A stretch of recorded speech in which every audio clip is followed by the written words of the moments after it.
यह कहानी है एक ऐसे बाप की जिसकी जिंदगी मुश्कत, कुर्बानी और मोहब्बत से लबरीज थी। वह एक गरीब मगर गैरतमंद इंसान था जो दिन रात खून पसीना बहाकर, हाथों में छाले लिए, अपनी आंखों में एक ही ख्वाब सजाए जी रहा था, अपनी बेटियों के बेहतर भविष्य का ख्वाब। मोहम्मद सिद्दीक गांव का सबसे दौलतमंद, नेकदिल और सखी इंसान था। उसके दिल में हर किसी का दर्द बसता था। वह किसी को भूखा नहीं सोने देता, यतीमों का सहारा बनता और बेवाओं की चुपचाप मदद करता। सिद्दीक का एक ही बेटा था, यूसुफ, जो अपने बाप की तरह रहमदिल और सलीका हुआ नौजवान था। सिद्दीक की बीवी भी एक नरम मिजाज, बर्दबार और समझदार औरत थी। उनके घर की फजा हमेशा मोहब्बत और खुदा के शुक्र से महकती रहती। सिद्दीक की जिंदगी में सब कुछ था, लेकिन एक कमी थी, एक बेटी की। सिद्दीक अक्सर रात को तन्हा आसमान की तरफ देखकर कहा करता, या अल्लाह, अगर तू मुझे एक बेटी अता कर दे तो मैं उसे अपनी जान से बढ़कर चाहूंगा। उसके निकाह पर मैं उसे जहेज में कायनात की हर चीज दूंगा। एक रात तहज्जुद के वक्त वह जाए नमाज पर बैठा, आंखों में अश्क लिए, दिल की गहराई से अल्लाह से एक बेटी की दुआ मांगता है। उसने नजर मानी, या रब, अगर तू मुझे बेटी अता करेगा तो मैं उसके निकाह के वक्त ऐसा जहेज दूंगा जिसमें कुछ कम न हो। मैं अपनी दुनिया भी उस पर वार दूंगा। और फिर कुदरत ने सिद्दीक की पुकार सुन ली। कुछ ही महीनों बाद सिद्दीक के घर सिर्फ एक नहीं बल्कि 3 जुड़वा बेटियों का जन्म हुआ। पूरे हवेली खुशी से गूंज उठी। सिद्दीक की आंखों से आंसू बह रहे थे, लेकिन वह आंसू दुख के नहीं, शुक्र और खुशी के थे। सिद्दीक ने इस खुशी में पूरे गांव की दावत की, लेकिन लोग उसे खुश देखकर हैरान होते रहे। मैंने जब उससे सवाल किया, अरे सिद्दीक मियां, बेटी पैदा होने पर तो बड़े बड़े बादशाह परेशान हो जाते हैं। तुम्हारे घर तो 3 एक साथ बेटियां पैदा हुई हैं, तुम किस बात पर इतना खुश हो? सिद्दीक ने मुस्कुराकर जवाब दिया, अरे भाई, जब अल्लाह अपने किसी बंदे पर खुश होता है तो उसे बेटी से नवाजता है। मैंने तो अल्लाह से सिर्फ एक बेटी मांगी थी, अल्लाह ने मुझे 3 बेटियों से नवाज दिया, तो फिर सोचो अल्लाह मुझसे कितना खुश है। उसका ये जवाब सुनकर लोग चुप रह गए। तीनों बेटियां आहिस्ता आहिस्ता बड़ी हो रही थीं। उनके चेहरे पर मासूमियत के दीप जलते और सिद्दीक के लिए यही दीप उसकी जिंदगी की रोशनी थे। जब बेटियां स्कूल जाने की उम्र को पहुंची तो सिद्दीक ने थोड़ी सी जमा पूंजी खर्च करके गांव के एक अच्छे स्कूल में उनका दाखिला कराया। यूसुफ, सिद्दीक का अकलौता बेटा, अपनी बहनों पर जान छिड़कता था। जब भी स्कूल का वक्त होता वह बहनों के बैग खुद उठा लेता, और अगर कोई बहन थक जाती तो उसे कंधों पर बिठाकर स्कूल ले जाता। गांव के लोग अक्सर यूसुफ को देखकर रश करते कि ऐसा भाई हो तो बेटियों का नसीब रोशन हो जाता है। घर में खुशियों का मौसम था। सिद्दीक की बीवी हर सुबह बेटियों के बाल संवारती, यूसुफ उनके जूते पहनाता और सिद्दीक दरवाजे पर खड़ा होकर दुआएं देता। ये छोटे छोटे लम्हे उनके लिए दुनिया की सबसे बड़ी दौलत थे। लेकिन खुशियों का ये मौसम ज्यादा देर ठहर न सका। एक शाम आसमान पर सियाह बादल छा गए, तेज हवाएं चलने लगीं। गांव के लोग बेचैन हो गए। रात भर तेज बारिश होती रही। सुबह होते ही नहर के किनारे रहने वाले घरों की तरफ खतरे की घंटी बजने लगी। नहर का बंध टूट चुका था और गांव की तरफ एक जोरदार बाढ़ आ रही थी। सिद्दीक का घर नहर के बिल्कुल करीब था। उसने फौरन अपनी बीवी और बेटियों को जगाया, यूसुफ को आवाज दी। सब कुछ छोड़ छाड़ कर जान बचाने की कोशिश में निकले। बाढ़ की आवाज करीब आ रही थी, पानी का शोर, चीखो पुकार और हर तरफ भागते लोग। सिद्दीक ने बेटियों को गोद में लिया, बीवी का हाथ थामा और यूसुफ का हाथ पकड़कर तेजी से भागने लगा। लेकिन फिर एक लम्हा आया जब पानी की एक तेज लहर ने सब कुछ बदल दिया। सिद्दीक के हाथ से यूसुफ का हाथ छूट गया। यूसुफ, वह चीखा, लेकिन पानी के शोर ने उसकी आवाज दबा दी। यूसुफ पानी की लहरों में कहीं खो गया। सिद्दीक ने बीवी और बेटियों को करीबी एक सूखी जगह पर छोड़ा और खुद पानी में दौड़ पड़ा। मेरा बेटा यूसुफ! वह हर सिमत भागता, पानी में गहरे तक देखता, आवाजें देता, लेकिन यूसुफ कहीं न मिला। कई घंटे तलाश करता रहा। शाम हुई, फिर रात आई और वह खाली हाथ लौटा। वह रात सिद्दीक और उसकी बीवी ने रोते हुए गुजारी, यूसुफ के बिछड़ने की रात। सिद्दीक अपना बेटा खो चुका था। उसका घर बाढ़ में बह चुका था। उसकी जमीनें, माल व दौलत सब कुछ तबाह हो चुका था। अब उसके पास न छत थी, न कोई सहारा। उसने जंगल से लकड़ियां काटी, एक छोटी सी झोंपड़ी बनाई और अपनी बीवी और तीनों बेटियों को वहां पनाह दी। सिद्दीक अपने एक करीबी दोस्त के पास गया और उससे कुछ पैसे उधार मांगे, लेकिन वह बहाने बनाने लगा। अभी मेरे अपने हालात ठीक नहीं, और अगर तुम्हें मैं पैसे उधार दे भी दूं तो तुम वापस कैसे करोगे?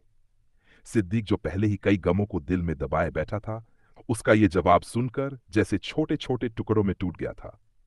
अब सिद्दीक का दिल बिल्कुल नहीं मान रहा था कि वह किसी के सामने जाकर हाथ फैलाए। चलते चलते वह मस्जिद के पास से गुजर रहा था। उसने वुजू किया और नमाज अदा की। नमाज पढ़कर अभी फारिग ही हुआ था कि इमाम मस्जिद सरकार की तरफ से मिला हुआ राशन का थैला, जो सिद्दीक के हिस्से का था, उसके पास लाकर रखा और सिद्दीक के पास बैठकर कहा, यह तुम्हारा हिस्सा है सरकार की तरफ से। सिद्दीक ने दिल ही दिल में अल्लाह का शुक्र अदा किया। इमाम मस्जिद ने उसके कंधे पर हाथ रखकर कहा, अल्लाह तुम्हें सिर्फ इस दुनिया में नहीं बल्कि अगली दुनिया में भी खुश देखना चाहता है। कभी हिम्मत हारने लगो तो बेटियों की शक्ल देखना, खुद ब खुद दोबारा हिम्मत आ जाएगी। धलके में जब सूरज की किरणें आसमान पर लर्जती रोशनी की मांद फैल रही थीं, सिद्दीक राशन का बैग हाथ में थामे गांव की सुनसान गलियों से गुजर रहा था।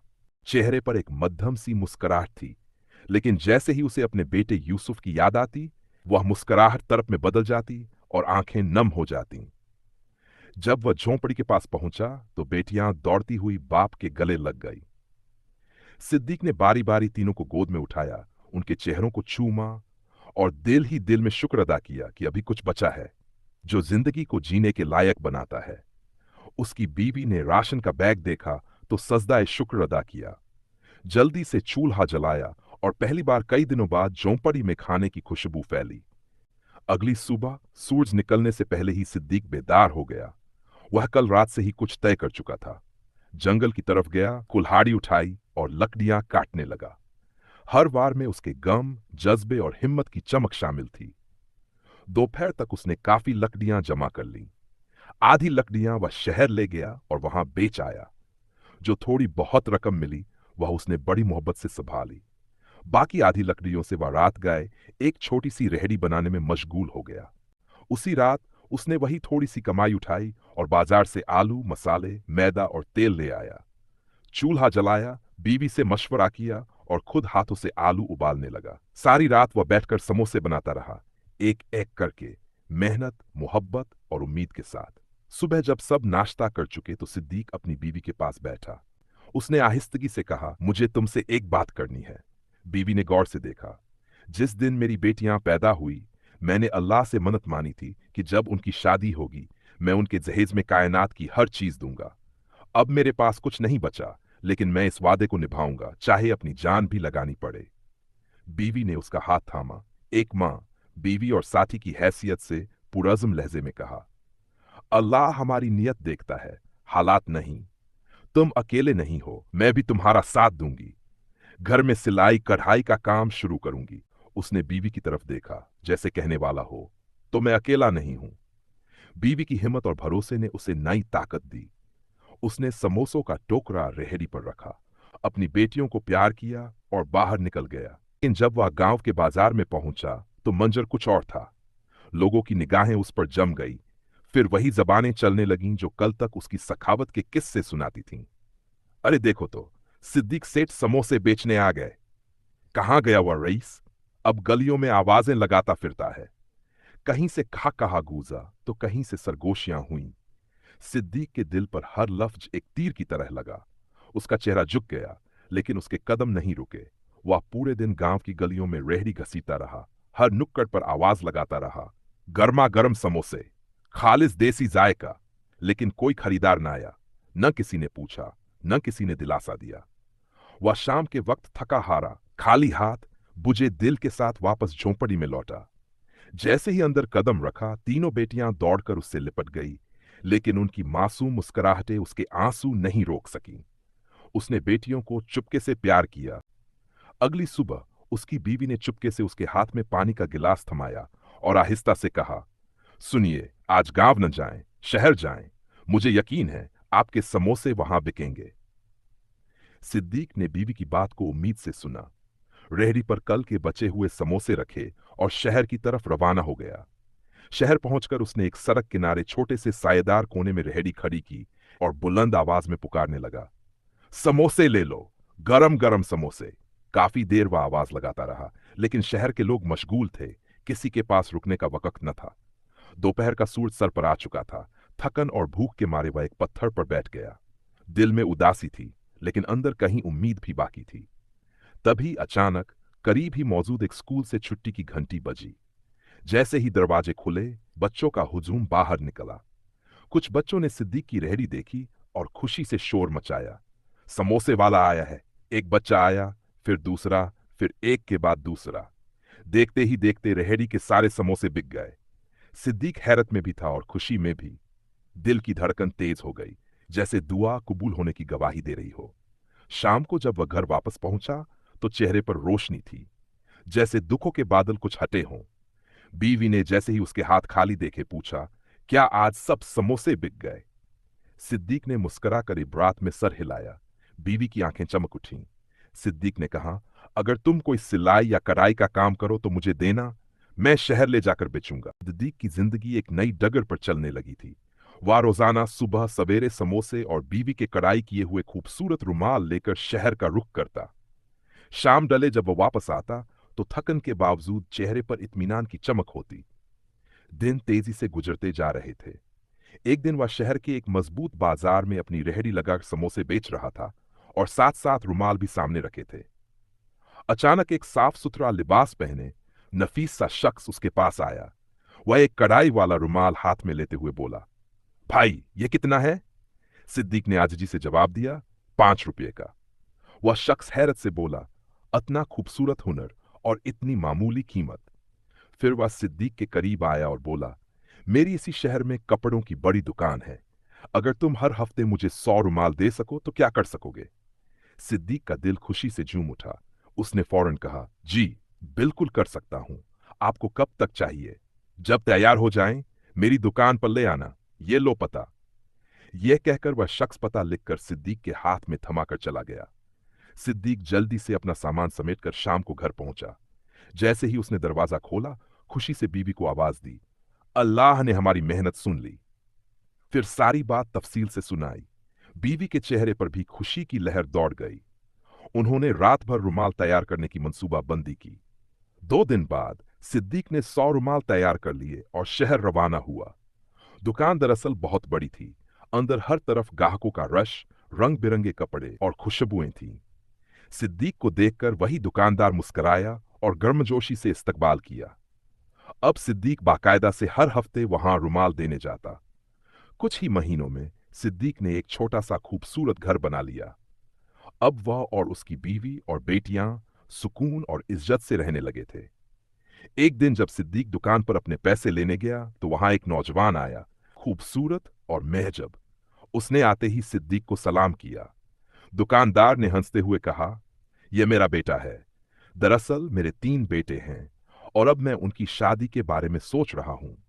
यह सुनते ही सिद्दीक के दिल में ख्याल आया कि अगर ये लोग इतने नेक और खुशहाल हैं तो क्यों न अपनी एक बेटी का रिश्ता यहां की बात की जाए।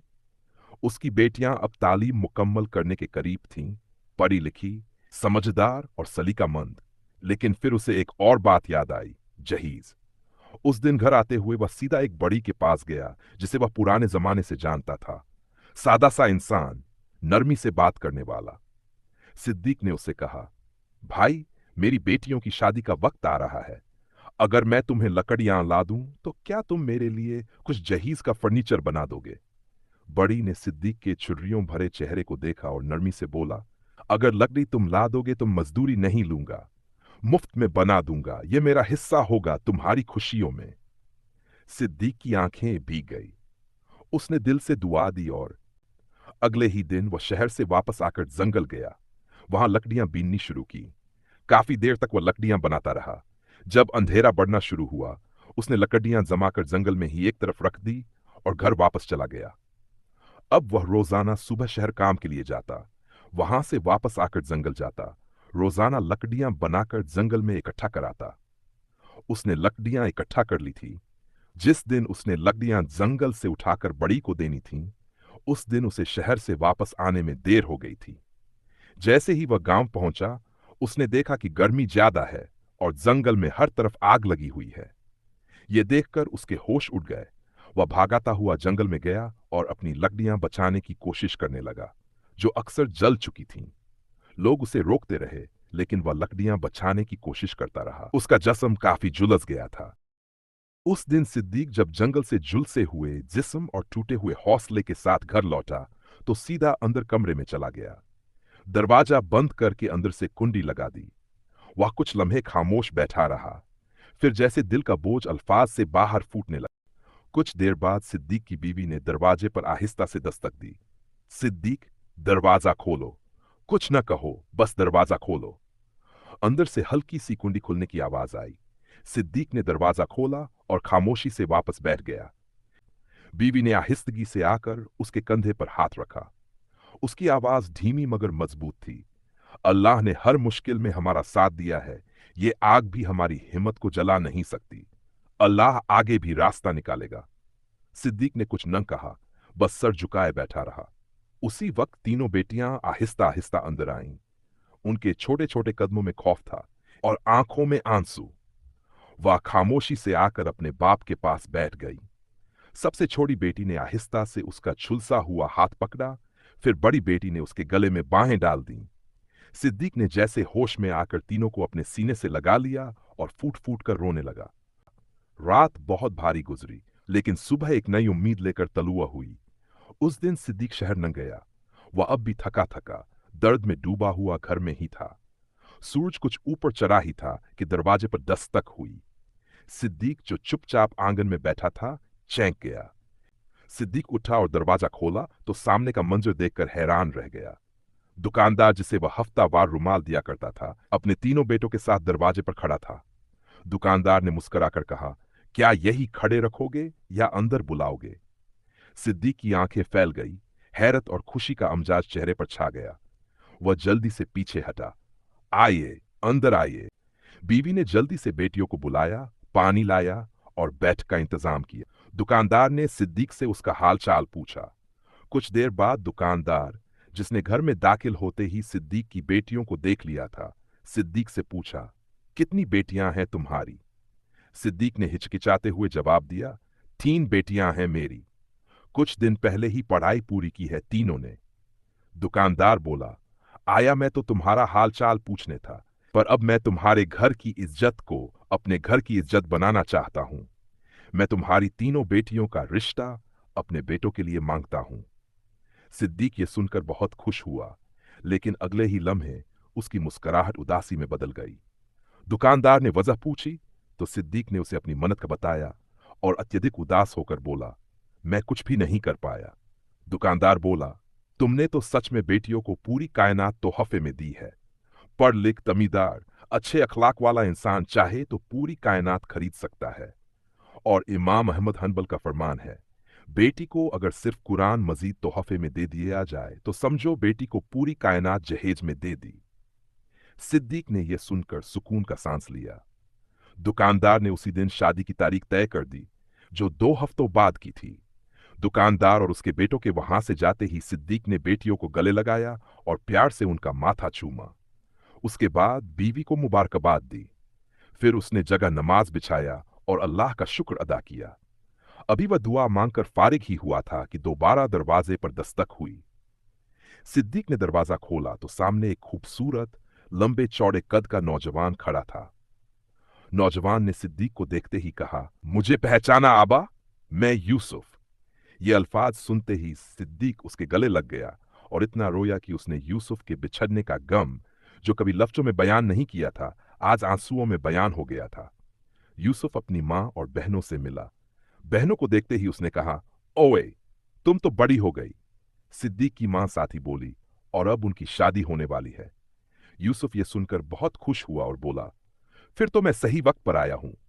यूसुफ ने बताया कि उसकी जान एक बहुत बड़े जमींदार की बीवी ने बचाई। उनकी कोई औलाद नहीं थी। उन्होंने मुझे अपने बेटे की तरह प्यार किया और पाला।